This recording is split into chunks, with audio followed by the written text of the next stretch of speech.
The Bengals just landed right in the middle of a national roster conversation. And honestly, this is exactly the kind of debate that tells you where Cincinnati really stands before the season even gets rolling. Training camp is almost here. Preseason is right behind it. And then, just like that, the games start counting. But before the first snap, there is already one big question sitting in front of Bengals fans. Is this roster good enough to be more than just competitive? Or is Cincinnati still carrying a couple of problem areas that could hold everything back? Before we get into it, do me a quick favor. Hit that like button and subscribe. Because if you are locked in on Bengals football, this is the kind of conversation you do not want to miss. We are going to keep breaking down this roster, the position battles, the names to watch, and the real questions that could define the season. ESPN released its projected starting lineups and roster outlooks around the league, and the Cincinnati Bengals came in with the 15th best projected starting lineup in the NFL. That number says a lot. It is not elite on paper. It is not bottom tier. It is right there in that dangerous middle area where everything depends on health, development, and whether the weakest parts of the roster can stop being such a heavy concern. And for Bengals fans, that probably feels about right. This team has enough star power to be taken seriously. It has enough offensive firepower to scare anybody, but it also has enough uncertainty, especially on defense and in the linebacker room, to make people hesitate before calling Cincinnati a sure thing.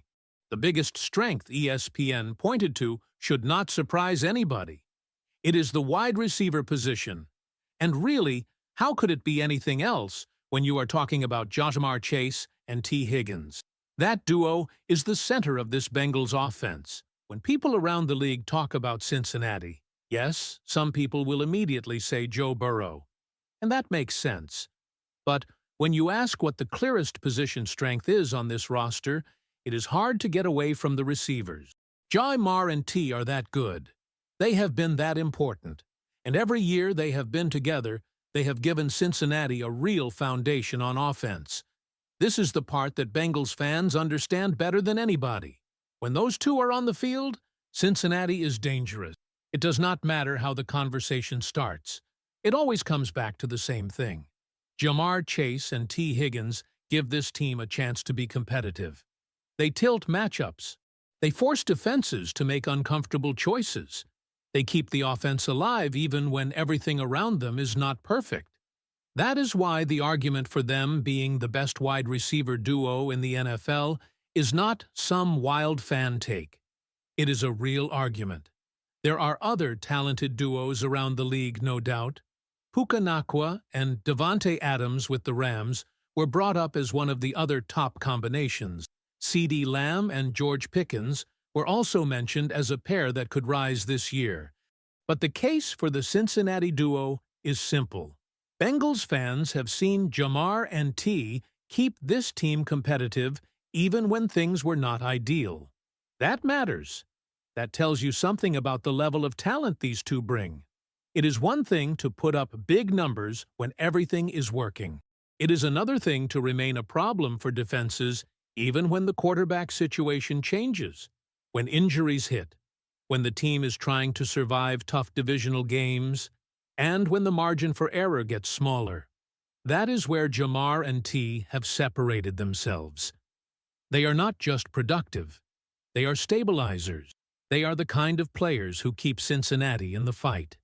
They help this team stay in the division race. They help the Bengals win big games. They help make the offense feel dangerous even when fans are frustrated with other parts of the roster. And that is why ESPN calling wide receiver the biggest strength of the Bengals makes total sense. There is really no need to overcomplicate that part. The Bengals have one of the best receiver rooms in the league because the top two are special. Jamar Chase and T. Higgins are the clear headliners, and Cincinnati's ceiling is tied directly to what they do. But as exciting as that strength is, the biggest weakness is just as obvious. ESPN pointed to off-ball linebacker, really the linebacker position overall, as the biggest weakness in Cincinnati's projected starting lineup. And honestly, Bengals fans probably are not shocked by that either. The linebacker room has been one of the loudest concerns in this roster discussion. ESPN's Mike Clay laid it out in a way that is hard to ignore. Cincinnati finished last in pass rush win rate at 28.8%, and had 56 tackles for loss last season. Despite that, the Bengals are running it back with a linebacker core that includes second-year players Barrett Carter and Demetrius Knight Jr., along with veteran Oren Burks. That is where the concern comes in. According to the breakdown, all three struggled badly in 2025, ranking 83rd, 85th, and 88th respectively in PFF grades among 88 qualified linebackers. That is not just a mild concern. That is the kind of number that makes fans stop and say, okay, what exactly is the plan here? Cincinnati is clearly hoping Barrett Carter and Demetrius Knight Jr. make progress in their second pro seasons. The front office seems content with the two young linebackers. Zach Taylor has sounded comfortable with where things stand, and Al Golden has tried to speak positively about the group as well. But there is a difference between optimism and proof, and right now, Bengals fans are waiting for proof. That is the tension. The organization appears to believe the answer might already be in the building. A lot of fans, though, would have liked one more veteran presence. They would have liked another option. They would have liked somebody added to raise the floor of that room. Instead, Cincinnati seems ready to go into the season with Barrett Carter and Demetrius Knight Jr. as major pieces of the plan. And this is where the wording matters. Everybody loves to say a second-year player is ready to take a leap. That sounds great. It is exciting. It gives fans something to believe in. But maybe the more realistic word for these linebackers is not leap. Maybe it is step. Just take a step forward. Be better. Be more consistent. Make more plays. Clean up the mistakes. Give the defense a steadier presence in the middle. That alone could matter in a big way. Cincinnati does not necessarily need the linebacker group to suddenly become one of the best in the NFL. But it cannot be a clear liability. It cannot be the part of the roster that opponents attack every week. It cannot be the weakness that keeps showing up in big moments. If Barrett Carter and Demetrius Knight Jr. can simply become reliable, that changes the conversation. If Oren Burks gives the Bengals something solid as a veteran, that helps too. But until it happens on the field, linebacker remains the biggest question mark.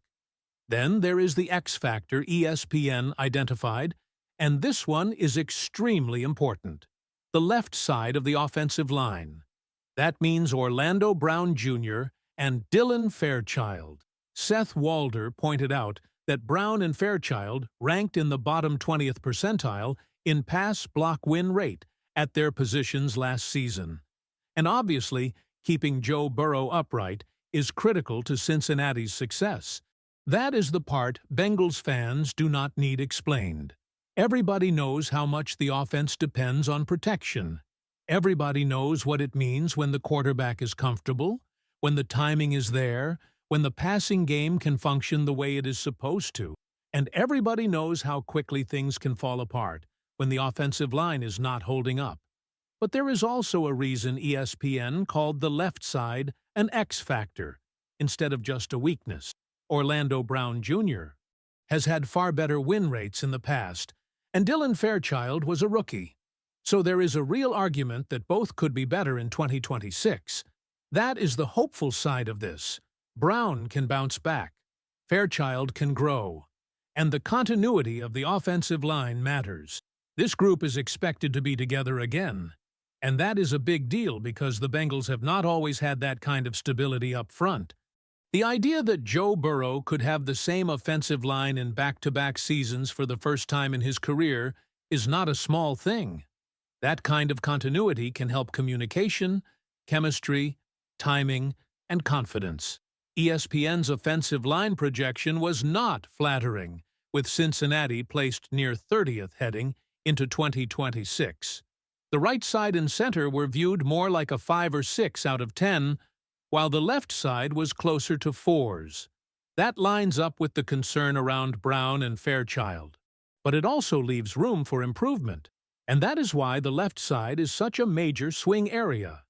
If Orlando Brown Jr. returns closer to the level he has shown before, and if Dylan Fairchild improves after going through his rookie season, the offense looks a lot more stable. But if those issues continue, the Bengals could again find themselves asking too much of Joe Burrow, Jamar Chase, Higgins, and the rest of the passing game. The offensive line does not have to be perfect, but it cannot be near the bottom of the league. It cannot be in that range where fans are constantly holding their breath. It needs to be good enough to let the strength of the team actually be the strength of the team. Because what is the point of having elite receivers if the quarterback does not have time to let things develop? That brings us to one of the more interesting names in ESPN's breakdown, Eric All Jr. He was listed as the non-starter to no, and that is a pretty exciting note for Bengals fans who have been paying attention to the tight end room. Eric All Jr. is not being talked about as a starter right now. Mike Gesicki and Drew Sample are still in that mix. Drew Sample is viewed primarily as a blocker, while Mike Gesicki was described as basically a big slot receiver. But Eric All Jr. gives Cincinnati something different because he can block and catch. That combination matters. A tight end who can do both makes life easier for an offense. He does not tip the play as clearly. He can help in protection and still be a receiving threat. He can fit different packages. He can give the offense more flexibility. The issue, of course, has been injury. Eric All Jr. dealt with back injuries at Michigan. He tore his right ACL after transferring to Iowa in 2023. Then he tore the same ligament against the Raiders in November 2024 and missed all of last season. That is a lot for any player to go through. But the encouraging part is that he is healthy and fully participated in OTAs. That is the kind of update Bengals fans want to hear. Not another conversation about the injury history. Not another reminder of what went wrong. Actual football news. He looked good in OTAs. He looked good in minicamp. He looked good in workouts. Now the next steps are training camp, preseason, and eventually proving it in games. If Eric All Jr. can become that dual-threat tight end who blocks and gets open, that would be a significant boost for Cincinnati. He does not need to become the focal point of the offense. That is not the expectation. But he can be one of those players who quietly changes how the Bengals operate. He can give them more balance. He can help in the run game. He can create another option in the passing game. He can make the tight end room feel deeper and more complete. That is why his name being highlighted matters. Sometimes a non-starter can still become an important piece, especially when the skill set is different from what the team already has. Now, looking at ESPN's projected offensive lineup, there were not many surprises. The group included Joe Burrow, Chase Brown, Jamar Chase, Higgins, Andre Iosivas, and Mike Gesicki. That is the core of what Cincinnati wants to do offensively. And again, this is the strength of the football team. The Bengals will go where the offense takes them. That does not mean the defense does not matter. It absolutely does. But this roster is built around offensive firepower. When the offense is healthy and playing the way it should, Cincinnati can compete with anybody. That is the reality. Health is going to be everything. The stars need to be on the field. The line needs to hold up. The timing needs to be there. The Bengals need the offense to be ready from the start. Chase Brown being part of that projected lineup is also part of the stability on offense. Jamar, Chase, and Higgins are the obvious big names. Mike Gesicki gives the team that receiving presence at tight end. Andre Iosivas is included in the wide receiver group. Joe Burrow is the center of it all. But again, the offense only works at its highest level if the offensive line is not dragging it down. That is why the projected line matters so much. The group being back together gives Cincinnati a chance to improve through continuity. Dalton Risner being back was noted as part of that. Orlando Brown Jr. is paid and happy. The five up front are expected to return together. There is veteran experience across much of that group, and there are players the Bengals hope have enough talent to keep this offense moving. But the standard is clear. They cannot be at the bottom. They cannot be in the 30s. They cannot even be comfortably sitting in the high 20s and expect everyone to feel good about it. They need to be better than that. They need to protect Burrow. They need to let the Bengals operate with rhythm. They need to keep the offense from becoming harder than it has to be. Then ESPN's projected defensive lineup brought another major discussion. On the defensive front, the projected group included Dexter Lawrence, B.J. Hill, Jonathan Allen, Boy Maffey, and Myles Murphy. There was a strong emphasis on defensive tackle, with Dexter Lawrence, B.J. Hill, and Jonathan Allen all listed there, while Boy Maffey and Myles Murphy were included as the edge rushers. One of the more interesting parts of that projection was the appreciation for B.J. Hill. And honestly, that is probably fair. B.J. Hill has been around this team. He has been part of the defense. He is friends with Dexter Lawrence. He has done a lot for Cincinnati, and sometimes he probably does not get talked about enough. Bengals fans know how easy it is to focus on what is missing or what needs to improve. That is part of being invested. But B.J. Hill is one of those players who deserves a little more recognition in this conversation. The expectation is still that he can be a difference maker for this team. And with names like Dexter Lawrence and Jonathan Allen also projected up front, the defensive line becomes one of the most interesting areas of this roster. Because if the Bengals are going to improve defensively, it has to start with being stronger up front. The pass rush win rate number from last season was ugly. The tackles for loss number was not good enough. That is part of why the linebacker concern stands out, but it is also why the defensive front has to be better. Cincinnati needs more disruption. It needs more negative plays. It needs the front to help the rest of the defense. The linebacker projection once again came back to Demetrius Knight Jr. and Barrett Carter. That is the group Bengals fans are watching closely. They are young. They have been talked up by the staff, but they still have to show it. This is where Cincinnati is betting on internal growth. The front office seems comfortable with that bet. Fans may not be fully sold yet. And again, maybe the goal should be framed simply. Do not ask them to become stars overnight. Ask them to be better. Ask them to be more steady. Ask them to take the next step. If the Bengals can get improved linebacker play, even if it is not spectacular, that could make the defense feel much more functional. The secondary projection had DJ Turner and Dax Hill at corner, both players looking for big seasons with new contracts in mind. Jordan Battle was mentioned as another player looking for a year 2 step forward. Brian Cook was noted as one of the biggest signings. But the surprise came at the third corner, the slot corner spot, where ESPN projected Josh Newton. That is a real position battle to watch. Josh Newton reportedly looked good during the one day of minicamp Cincinnati had and was solid enough during OTAs as well.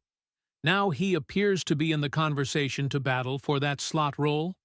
According to ESPN's projection, that means competing with Jalen Davis. That is exactly the kind of battle training camp is built for. The Bengals did not have a long minicamp, so there is only so much anyone can take from that. But once camp starts, these competitions become real. The reps matter. The consistency matters. The ability to handle the slot matters. And for a defense that needs to be better, the third corner spot is not some tiny detail. It matters a lot. Slot corner is one of those roles fans sometimes overlook until it becomes a problem. If the Bengals find a reliable answer there, it helps the whole secondary. If they do not, teams will test it. That is why Josh Newton is a name to keep an eye on. So, when you put all of this together, ESPN ranking Cincinnati's projected starting lineup 15th feels like a reflection of both the promise and the concern. The Bengals are not being ignored. They are not being dismissed. But they are also not being crowned. They are sitting in that range where the outcome depends on whether the clear strengths can carry the roster and whether the obvious weaknesses can become manageable. The receiver duo is elite. Jamar Chase and T. Higgins are the biggest strength of the team. The offense has star power. Joe Burrow, Chase Brown, Jamar, T., Andre Iosivas, and Mike Gesicki give Cincinnati plenty to work with. Eric All Jr. could become a very interesting non-starter if his health holds and if his blocking and catching skill set shows up once the pads come on. But the linebacker room remains the biggest concern. Barrett Carter and Demetrius Knight Jr. need to improve. Oren Burks is part of that mix, but the numbers from last season are hard to brush aside. Cincinnati is choosing to trust what it already has, and that decision will be judged on the field. The offensive line is the X factor. Orlando Brown Jr. and Dylan Fairchild have to be better on the left side. The line has continuity, and that gives fans a reason for hope. But hope does not protect the quarterback. Performance does. If that group takes a step forward, the Bengals' offense can look much more like the version fans want to see. If it does not, the same concerns will follow this team into another season. The defense has big names projected up front, with Dexter Lawrence, B.J. Hill, Jonathan Allen, Boy Mayfield, and Miles Murphy. The secondary has important questions and contract year motivation with D.J. Turner and Dax Hill, plus a potential slot battle involving Josh Newton and Jalen Davis. Jordan Battle is another young player being watched for that next step, and Brian Cook stands out as one of the bigger additions. That is why this roster is so fascinating. There is enough here to believe. There is also enough here to worry. That combination is what makes the Bengals one of the more interesting teams heading into the season. If you are a fan, you can look at this and say, give me healthy stars, a better offensive line, and just decent linebacker play, and this team can absolutely make noise. That is a fair way to see it. But you can also look at the same roster and say, if the line struggles again, if linebacker remains a problem, and if the defense does not take a step forward, this could get frustrating fast. That is fair too. The truth is probably somewhere in the middle right now. Cincinnati has a roster that can compete, but it has to prove it. ESPN putting the Bengals at 15th is basically saying this team is in the playoff conversation, but not guaranteed anything. And honestly, that should make training camp even more important. Because training camp is where we start getting answers. Is Eric All Jr. really ready to become a factor? Is Josh Newton truly a serious candidate in the slot? Are Barrett Carter and Demetrius Knight Jr. moving faster, reading better, and playing with more confidence? Does Orlando Brown Jr. look like he is bouncing back? Does Dylan Fairchild look more comfortable after his rookie season? Is the offensive line showing the chemistry that should come from being together again? Those are the questions that will shape the conversation before the season begins. For now, the Bengals have a clear identity. The offense is the strength. The receivers are the headline. The linebacker room is the worry. The left side of the offensive line is the swing factor. And the depth names, especially Eric All Jr. and Josh Newton, could end up mattering more than some people expect. So here is the real question for Bengals fans. How do you grade this roster right now? Are you looking at ESPN's 15th place projection and saying that is fair? Are you saying Cincinnati is being underrated because of the offensive firepower? Or are you worried that the linebacker situation and offensive line concerns are still too big to ignore? Drop your thoughts, because this is exactly the debate that is going to follow the Bengals into training camp. Do you believe Jamar Chase and T. Higgins are the best wide receiver duo in the NFL? Do you trust the young linebackers to take that step forward? And is this roster good enough to be a real playoff team if the offense stays healthy? Bengals football is almost back, and the closer we get, the more these questions start to matter. Who Day?